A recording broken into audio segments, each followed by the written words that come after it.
এক্সেলে কিভাবে বাটনের মাধ্যমে ডাটা ইনপুট দিবেন চলুন দেখে নেওয়া যাক। তো এর জন্য আমরা শুরুতে যাব হচ্ছে ডেভেলপার অপশনে, দেন এখান থেকে রেকর্ড ম্যাক্রোতে যাব। তারপর এখানে আমরা একটা বাটনের নাম দেব, আমি দিলাম ইনসার্ট। দেন আমরা ওই বাটনের একটা শর্টকাট সেট করব, আমি কন্ট্রোল কিউ দিলাম। ওকে, দেখেন আমাদের রেকর্ড শুরু হয়ে গেছে। এখন আমরা এখানে যা করব সেটা সে রেকর্ড করবে এবং পরবর্তীতে রিপিট করবে। তো ডাটা ইনসার্ট করার জন্য আমরা এখানে একটা রো ইনসার্ট করব,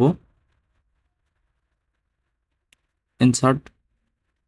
দেন এই রোতে আমরা ডাটা নিয়ে আসবো। তো তার জন্য আমরা আমাদের সেই ডাটাগুলো সিলেক্ট করব, তারপর কন্ট্রোল সি দিয়ে কপি করব।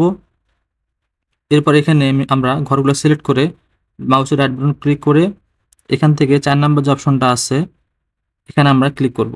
দেখেন আমার পেস্ট হয়ে গেল রো বরাবর। এরপর আমরা আমাদের ডাটাগুলো উপর থেকে ডিলিট করে দেব। দেন এটা আমরা স্টপ রেকর্ডিং করে দেব।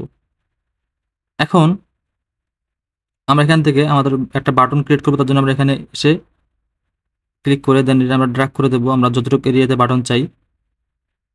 তারপর আমরা এখানে আমাদের সেই ইনসার্টকৃত বাটনের নামটা আমরা সিলেক্ট করে দেব এবং এখানে আমরা আবারও সেই বাটনের নামটা লিখে দেব।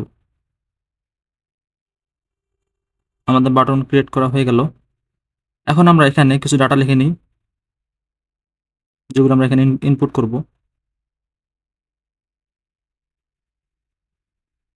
ওকে, এখন আমরা ইনসার্ট বাটনে ক্লিক করলে দেখবেন নিচে আমাদের ডাটা চলে আসবে।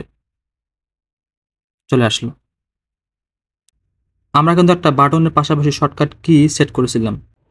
তো শর্টকাট কি দিয়ে কিভাবে ডাটা ইনপুট করবেন সেটা দেখে নিই। এর জন্য আমরা আরও একবার ডাটা লিখে নিলাম। এখন আমাদের সেই শর্টকাট কিটা আমরা ক্লিক করব, কন্ট্রোল প্লাস কিউ এটা আমি দিয়েছিলাম, ক্লিক করলাম। দেখেন আমার ডাটা চলে আসলো। তো এইভাবে আপনারা আপনাদের যে কোনো ধরনের ডাটা ইনপুট বাটন বানিয়ে নিতে পারেন। ধন্যবাদ।